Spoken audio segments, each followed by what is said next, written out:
संख्या है अर्थार्थी। ध्रुव जी पहुंचे अपने पिता के महल में। सामने पिता उत्तानपाद ने ध्रुव जी को देखा और पिता को देखते ही मन में इच्छा आ गई, मैं पिता की गोदी में बैठना चाहता हूं। और दौड़े ध्रुव जी बैठने के लिए। पास में सुरुचि बैठी थी, जिसने हाथ पकड़ करके झटक दिया, पिता की गोदी में बैठना चाहता है कि राज सिंहासन पर? अगर ये सिंहासन चाहिए, पिता की गोदी चाहिए, तो दो ही रास्ते थे, या तो मेरा बेटा होकर पैदा होता तो तू तो मेरे सौत का बेटा बना है। वो रास्ता तो निकल गया। अब दूसरा रास्ता है, जा जंगल में जाकर तप कर और भगवान प्रकट हो तो वरदान मांगना कि सुरुचि के बेटा बनूं, तब बैठना अपने पिता की गोदी में। तिरस्कार करके श्रीमद् भागवत का प्रसंग है, ध्रुव को तिरस्कृत करके निकाल दिया। उत्तानपाद कुछ न बोला। सुनीति ने समझाया, नारद जी ने मार्गदर्शन किया। मन में चाहे उद्देश्य पिता की गोदी में, सिंहासन पर बैठे पिता की गोदी में बैठना था, पर हुआ क्या?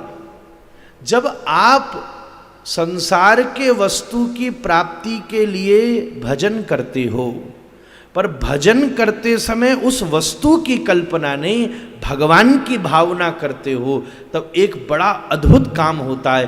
धीरे धीरे धीरे धीरे संसार का आकर्षण शिथिल पड़ने लगता है, वो भजन उबार देता है।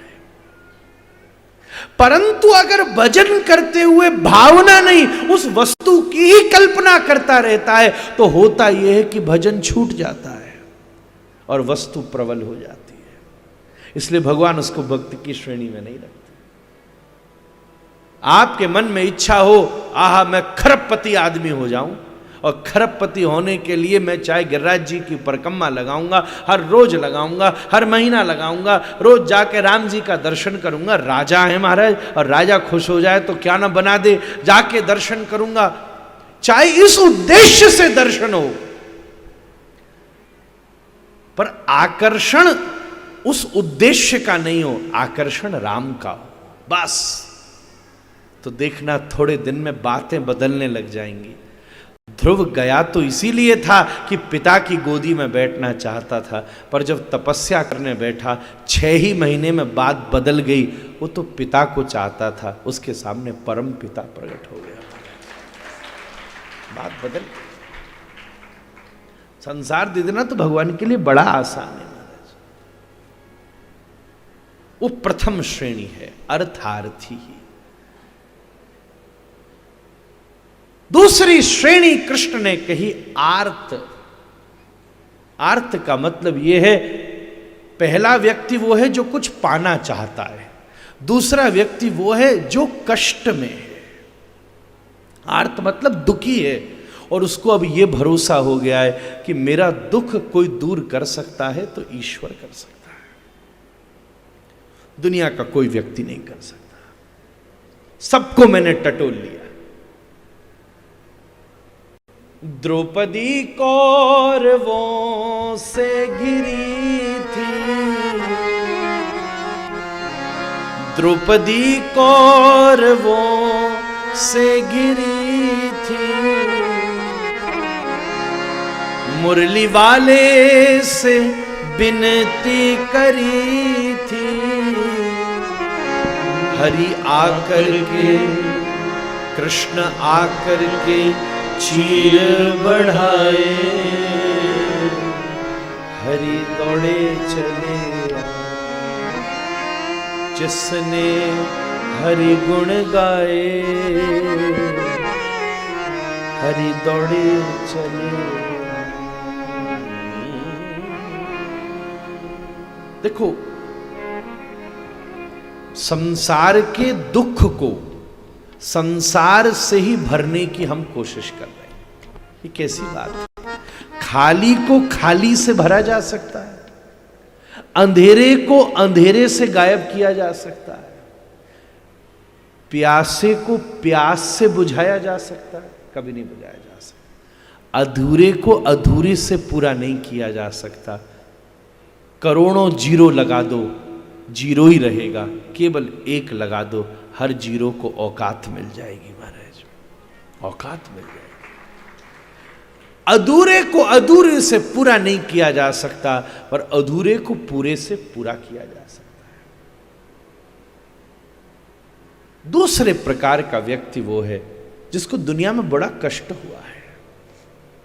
कष्ट तो हुआ है, बड़ी पीड़ा हुई है, पर अब उसको भरोसा ये हो गया है कि अगर मुझे दुनिया में कोई इस दुख से निकाल सकता है, उबार सकता है, तो केवल नारायण निकाल सकता है।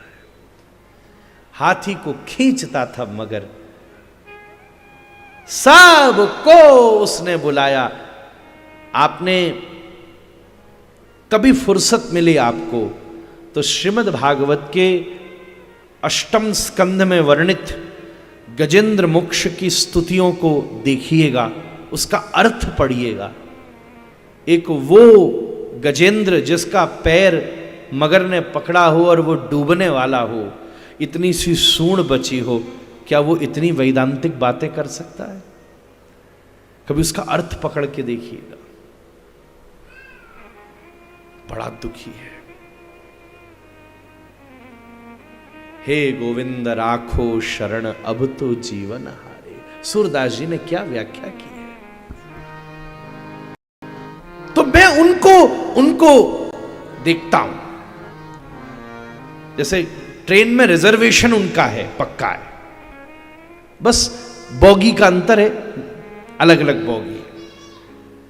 मेरे चार्ट में उसका नाम है जो दुनिया की वस्तु चाहता है, पर उसे भरोसा है कि मेरी कामना केवल कृष्ण पूरा कर सकते हैं। हो सकता है वो उसकी अभी 3 टायर में रिजर्वेशन मिला है उसे, पर सफर तो करेगा, वो पहुंच सकता है, पहुंच सकता है।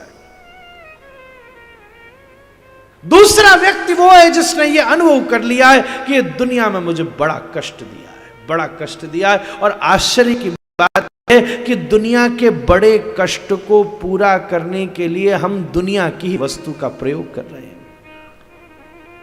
पर जिसने ये अनुभव कर लिया कि इस कष्ट से अगर कोई उबार सकता है तो ईश्वर उबार सकता है, इसलिए वो पूर्ण शरणागत हो गया। आर्त को दूर करने के लिए वो मुझे पुकार रहा है और ये भरोसा करता है कि मैं ही उसे दूर कर सकता हूं। तो होगा क्या?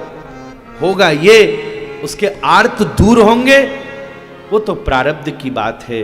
पर अगर उद्देश्य ईश्वर है तो मैं आपसे सत्य कहूं, दुख अपनी तरफ खड़ा रहेगा, फिर भी तुम्हारे मन को कोई परेशानी नहीं होगी। मीरा को जहर मिलेगा और मीरा घुंघरू बांध कर नाचती रहेगी, फिर फर्क नहीं पड़ेगा। मीरा को गाली मिलेगी और मीरा पग में घुंघरू बांध नाचती रहेगी, फर्क नहीं पड़ेगा, फर्क नहीं पड़ेगा। दोनों का अनुभव अलग अलग है। आर्त। अच्छा, एक और बात, सामान्य और जो भक्त है उसका अंतर यह है कि अगर दुनिया में कष्ट है और कष्ट की वजह से उसने ईश्वर को स्वीकार किया है और ईश्वर को स्वीकार करने से अब उसका कष्ट कम हुआ है, अगर वो भक्त होगा तो फिर ईश्वर का आकर्षण उसके जीवन में बढ़ेगा। पर अगर वो भक्त नहीं होगा तो कष्ट कम होने से ईश्वर का आकर्षण नहीं, दुनिया का आकर्षण बढ़ेगा।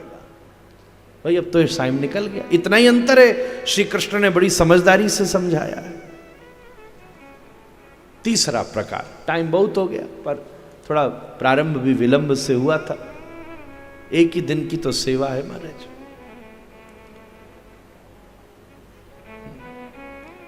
कथा में लेट हो जाना अच्छा ही होता है, कथा में लेट हो जाइए, कृष्ण के सामने वेट नहीं करना पड़ेगा महाराज।